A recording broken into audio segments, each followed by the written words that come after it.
You're listening to a Soul One podcast.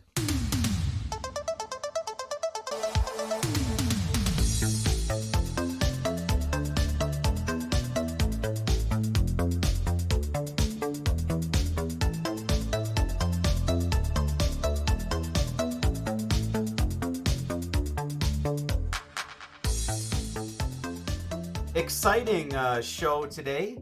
We just went through our show notes offline and we got lots to talk about. Lots of big things happening.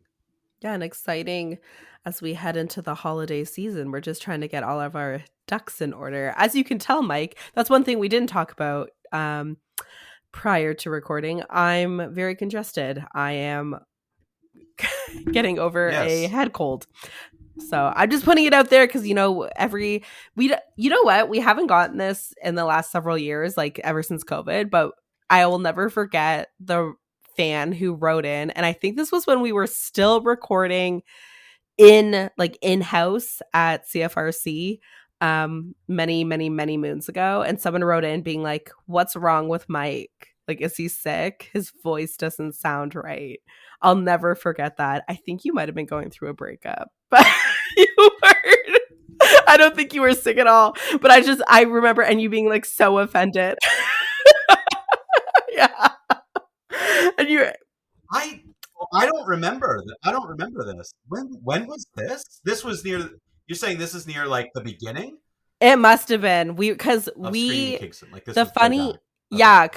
it feels like we recorded in the studio for like a long time. Like I feel like a lot of my core memories of the show, we were in the studio, but I think COVID hit. Were we like how long? I feel like we were recording for years, but was it like, yeah, it must have been because COVID was 2020. And did we not start the show in 2018? So we would have done at least a year and a half in studio, I think. So it probably would have been I think so. It probably would have been like the first year and a half. Someone wrote in being like, Mike sounds off. Is he sick? And you were so offended. So this was probably happening exactly around the time where that girl kept writing in saying that she didn't like me. She didn't like my personality. She thought I was bubbly, like a bumblebee. Is this ringing any bells, Mike? We had a lot of haters in the first year and a half. Not the bumblebee comment, but the rest of it. Yeah, I mean, I know there was a couple people who gave you some real hard times, some guff. But I definitely don't remember this comment about my voice. Yeah, and I don't remember the B comment. Yeah, I guess I don't know. I guess I care less about what people say, Taylor. I mean, I don't know. Well, for me, like, it's not that I like instance. As you're describing. Sorry, go ahead. It's not that I was like, oh, this girl, like, I can't sleep at night. To me, it was just so funny. Like, it's so funny that this lady thought I was annoying, but continued to listen. I thought it was so funny that we had listeners concerned enough to write in asking about your health. And I love it. Everyone, longtime listeners will know I love fan feedback. I love it. But we don't get nearly as much like pointed criticism as we did in the first year and a half. I wonder if we were like weeding out the casual listeners.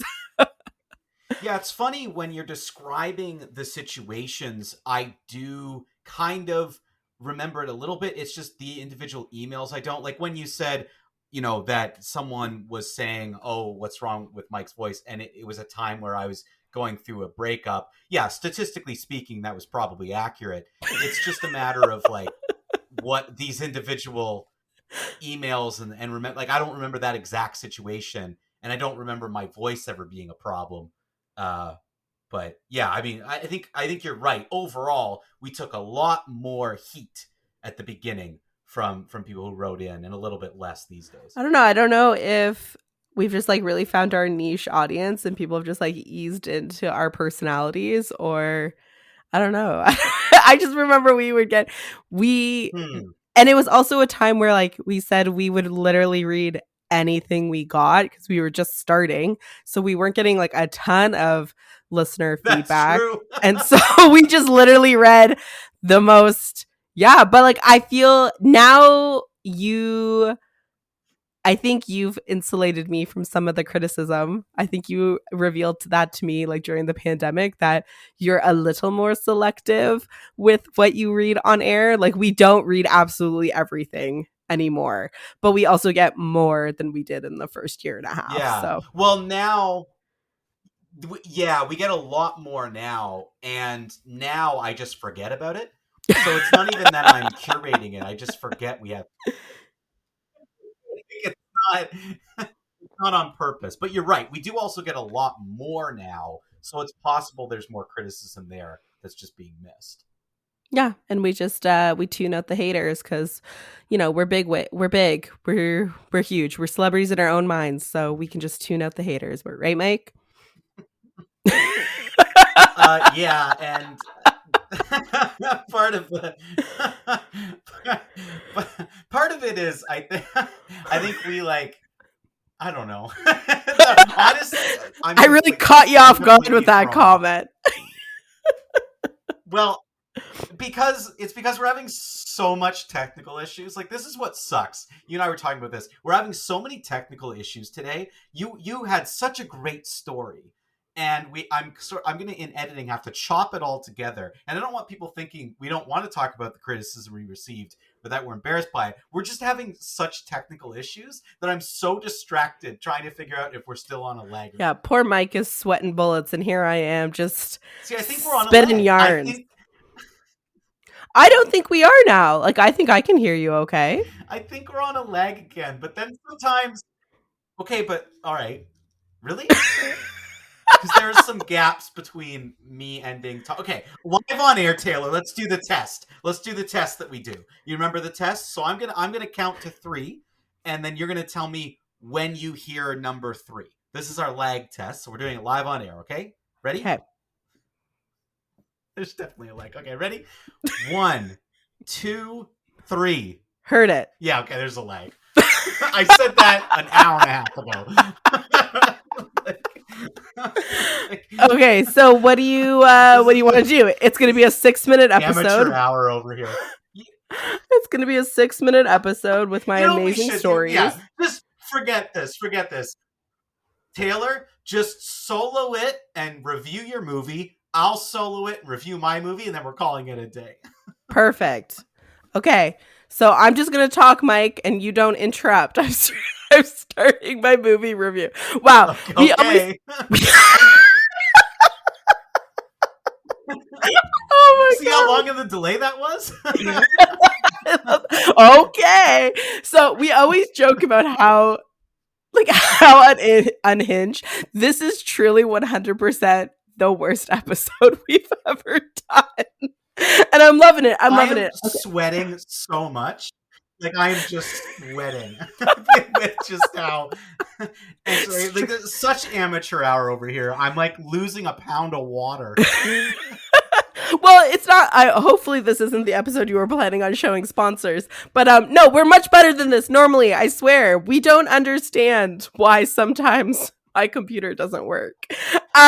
Okay, so I watched Hot Frosty, and I know, listeners, dear listeners, I've been reviewing horror movies for the past, I don't know, 10 weeks. And you probably thought, wow, I guess Taylor just does horror movies now. But I contain multitudes. And so I decided I'm going to watch a really crummy Netflix original Christmas movie as a palate cleanser. So Hot Frosty is Netflix's newest holiday offerings. I would say, I don't know, maybe 3 or 4 years ago, they seem to have entered the made-for-TV Christmas movie genre. I call them Hallmark movies, but that's kind of like saying Kleenex brand tissues. Like there's lots of people now who do these types of movies. But for a lack of a better genre title, we'll call them Hallmark movies. So anyways, this is one of their new ones, and it stars, and I cannot open any windows or any tabs because of our technical difficulties. So just bear with me as I stumble through telling you about this movie. This movie stars the woman who played Gretchen Wieners in Mean Girls. And the romantic interest is the vet from Schitt's Creek. And that's as good as you're going to get for the names of these actors. And the premise is very simple, very straightforward. Gretchen Wieners, the actress who plays her, is the lead, and she owns a diner. And we find out that her husband has passed away, and she's kind of just struggling through life the last 2 years. And then there's a snowman building competition, and she is gifted a scarf and gives the scarf to a snowman, and the snowman comes alive. So that's the premise of this movie.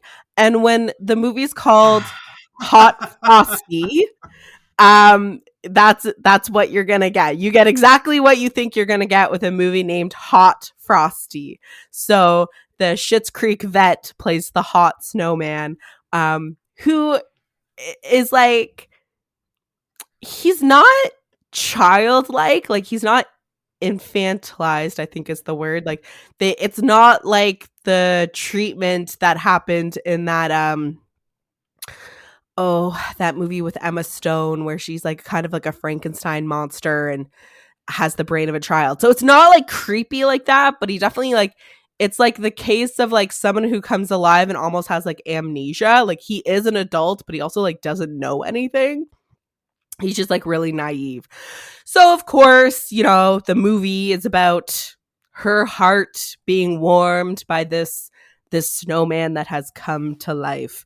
So it is, and it's a Canadian connection. I was told that it was filmed in Brockville. So for people who are from that area of Ontario, or who who live in Brockville or who visit Brockville, you can probably see a lot of sites from your downtown. So that's a nice little connection, a little Canadian connection. And of course, the vet from Schitt's Creek is also a Canadian actor. So all that to say, the plot, you know, kind of silly. These are like middle of the line production value. Like these aren't like horrible production values, but they definitely like have a lower budget than a Hollywood movie. Interestingly, it had a couple cameos. And again, I apologize, I can't open any links, so I can't tell you the names of these actors, but what's new? It's the head of shipping from The Office, Daryl. He plays the sheriff, who's like the villain of the movie. And then his little sidekick is Boyle from Brooklyn Nine-Nine. And they have some really good comedic chemistry. And they're kind of like the comedic. I mean, the whole movie is like a romantic. I help you out with names, but it'll take 45 minutes for you to hear me. Oh, well, that seemed like a pretty good interjection there, Mike. So thank you for that. That didn't seem lagged. So anyways, and then there's a woman. It wasn't. Yeah, I think we've caught up maybe. But I kind of like this solo hour though, without you. No, we're still so far behind. Okay. I have no idea how you're going to edit this. So, yeah, so like the production value is kind of like middle of the line. Like they have a couple recognizable faces. By no means are these like A-listers. Everyone has like relatively good chemistry. Everyone seems to be having a good time. I think the guy who they cast to play Hot Frosty was he was kind of hamming it up, but like everyone was hamming it up except the main romantic lead. Like she was kind of playing it straight, kind of. So that was an interesting take. But like everything that you expect from the genre, this movie like hits the notes. The story is kind of silly. The ending doesn't really make sense in terms of like the magic of the holidays, like whatever. But it was fun. It was enjoyable. It's not the best ones that I've seen of this genre. I think Netflix has put out a couple of good ones the last couple of years that I think are better than this one. Like there was one where something about a castle in Scotland. And I liked the first Lindsay Lohan one they put out 2 years ago better than this one. So this one, Hot Frosty, for me is a stream it. It's good enough that you could throw it on with some girlfriends to your mom and just kind of kill a Saturday afternoon. It's only about an hour and a half. And there's enough in it that it's enjoyable, but like I said, I don't think it's the best of the genre. Like, I don't think you need to run out to see Hot Frosty if you're a diehard romantic comedy Christmas fan. So that's my review, Mike, of Hot Frosty. I don't know if you'll be able to start your review yet, because I guess we'll have to wait for the leg to fill.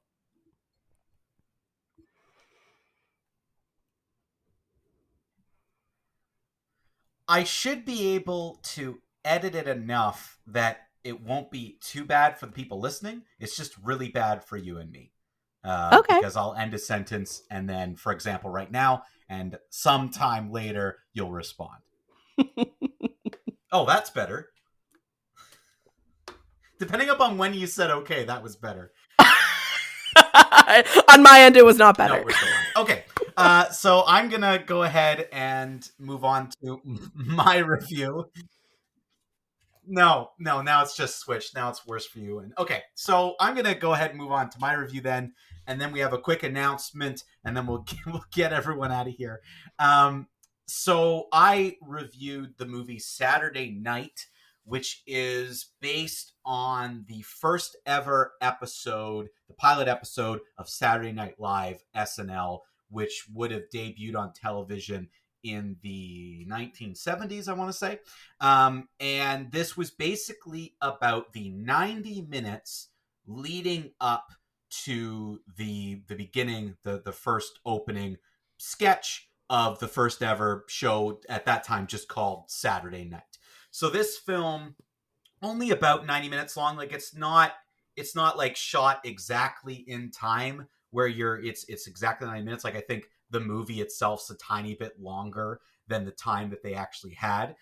So it's not really shot in that way, but it does really take place solely within the 90 minutes leading up to showtime.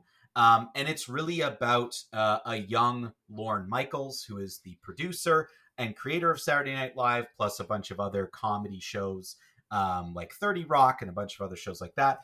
It was kind of about his journey dealing with the absolutely wild cast of misfit comedy rising stars, I should say, because we're all kind of nobodies at the time. But he's dealing with a young Chevy Chase, Dan Aykroyd, I can't remember if it's John Belushi or Jim Belushi, but one of the Belushis. And basically, it's about him fighting them and the network and everyone to just kind of get things going and get this crazy show that really there wasn't anything quite like it at that time up and running on air. For someone like myself, I'm a pretty big fan of Saturday Night Live. I still, record it every week, and I watch it on Sundays generally because I don't want to stay up that late. But I'll just watch it the next morning. And I do enjoy the sketch comedy. Like, to me, it's the closest thing to live theater that we get on television every week. And I think it's a really cool and interesting and unique concept. And it paved the way for a lot of other kind of fantastic shows to follow that sketch comedy route. And the fact that they did it live was kind of the unique element of it. So what I liked about this was it was kind of a cool behind the scenes look at SNL. Like, I feel like if you're an SNL fan, you'll get a lot out of this movie. I do feel like if you're not an SNL fan, or you're more of a just sort of casual watcher, you know what it is, what have you, I feel like the movie doesn't really do much else for you. Like, it's well acted, it's well done overall, but I just feel strongly like it doesn't give you enough background. If you don't know to begin with the personalities of these young performers, the idea of what this sketch comedy is, if you don't know what SNL is at all, they don't explain it to you. They jump in as it's already been conceived, it's already been created. It's 90 minutes to showtime. Like, everything's already been created. They've gone through dress rehearsal and they're scrambling to get this thing together. So it's interesting.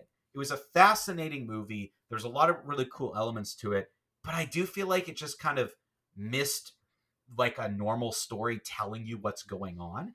I think you could have done this differently, where you had maybe a half hour introduction to the film that was set with the idea of conceiving it, or even flashbacks to how we got to this point, if you want to keep in the format of following Lorne Michaels around the studio 90 minutes beforehand. Like the production value was really cool. They shot it on kind of older cameras to give it that old feel. They recreated the original sort of studio set of SNL. All of that was really well done. But I feel like, again, if you didn't know, oh yeah, this is who Chevy Chase is and this is his personality, you weren't really told anything. It relied heavily on you just knowing a lot of stuff, and I feel like that'll eliminate the movie from a lot of people. I think you could have used this as an opportunity to re-engage interest in Saturday Night Live, even introduce a young audience to it by really explaining the kind of origin story. It doesn't do any of that. It's just about the pressures of getting to Showtime. With that being said, I really did enjoy the movie overall. I thought it had a really interesting message and look into why Lorne Michaels was so passionate about doing this. There's a really great line and moment. The actor who plays the young Lorne Michaels is excellent. Well, there's this kind of moment that he has with a studio executive where they're going back and forth, and he's trying to explain the reason why I want to do this is every comedian out there who's a misfit will find a home at SNL. Because it's kind of weird humor, it's different, it's out there, it pushes the boundaries. Like think of all the stars we have in Hollywood now who started at SNL. Lorne Michaels knew that like, you have to give them that platform to kind of launch their careers, and this was a really good way to do it. And it was really interesting from the studio's exec side. I didn't know that the entire creation of SNL was a sort of a ploy as they were having negotiation issues with Johnny Carson, I think. I think they were running Johnny Carson reruns on the weekend, and basically they were like, "Oh, we can put anything in there, and it'll perform better than your reruns." And they were using it as a negotiation. So the studio didn't even want SNL to succeed. And I thought that was like a really interesting part of the story, and you see sort of the pressures that come from it.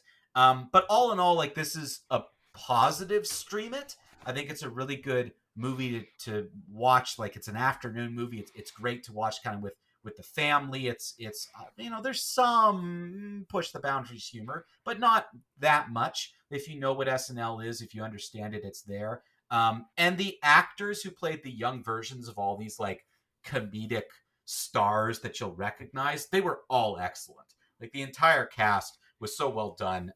Everyone did a great job. And what I liked about their performances was it wasn't them doing an impression. Like the person who I can't remember his name, and I don't want to open Windows either. But he was playing Dan Aykroyd, a young Dan Aykroyd, and he didn't really look like him, but the mannerisms and the voice, like if you closed your eyes, you would swear that was Dan Aykroyd. Like they didn't try to overdo it. It was the little subtleties of playing kind of these younger versions of these characters. The guy who played Chevy Chase was excellent. So there was a lot of like really good performances in here. So this is a stream it. But again, I think where it didn't get to the skip it for me is I just don't think this is going to be a very universal movie for people. I feel like if you don't know a lot about SNL, or even if you're not a super fan, I don't think you're going to get as much out of it as everybody else. And that's my review. Okay, so should I do? Cool. We're still on a terrible delay. So Taylor, I'm gonna go right into. Taylor, why don't you make our announcement? Okay, so finally, long overdue, we are going to have our first movie and book club with my dear friend, fan of the show, friend of the show, friend of Taylor, Katie. Katie is going to come on, and we're going to talk about Conclave. This is the new movie that stars a bunch of very recognizable people. And essentially, it's the drama of trying to elect the new pope. This book, I think, came out, I want to say in 2016. It's a very large paperback. So we're giving everyone plenty of time to read the book, watch the movie, and we'll be talking about it early January. We're hoping that the episode will be airing January 8th. We just have to, and I apologize, that's January 9th. We're hoping the episode will air January 9th. We just have to talk to Katie to confirm when she's able to come on to record.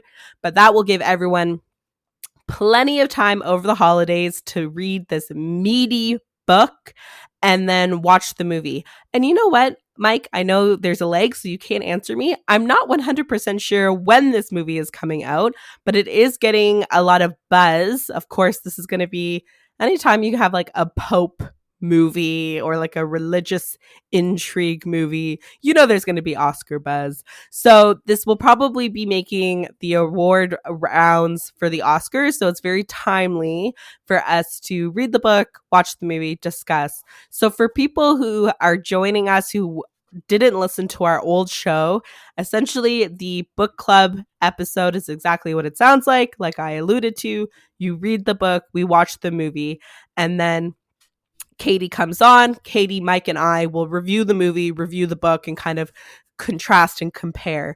This is a 100% spoiler-friendly episode because the idea is that you guys have watched the movie with us. You've also read the book, and everyone can write in their questions, their comments, what they thought, whatever.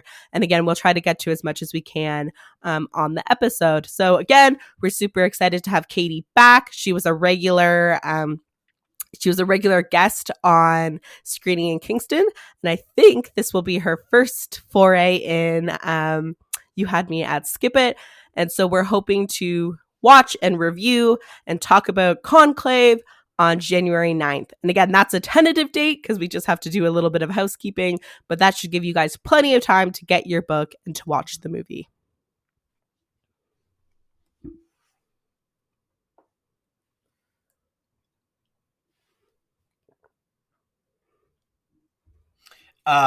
So we're gonna end our episode, everybody. Sorry for the short one. There's just the lag and tech issues we're having make it really tough for us to have a conversation. But yeah, there's the announcement that we wanted to make sure to make, that our book and movie club will be Conclave, I think is the name of it, but I can't remember from you just saying it. But yeah, anyway, we'll be talking about that more in our episodes throughout December. I did want to just quickly mention to everyone, we are off next week, so there will not be a new episode next week, though I might find something from the Screening in Kingston archives and throw something out there for our new listeners to kind of grab onto one of the old episodes, maybe one of our old movie clubs, so you can see what it's like as an example. But thank you so much, everyone, for listening. We're sorry for the tech issues. We will be back December 5th. I'm sure we'll have everything sorted by then. And in exactly 15 to 25 minutes, here's Taylor with a send-off. Go see some movies. Thank you for listening to You Had Me at Skip It, a Soul One Arts Inc. podcast. This podcast is produced by Mike Shepard and Austin Spinner Summer.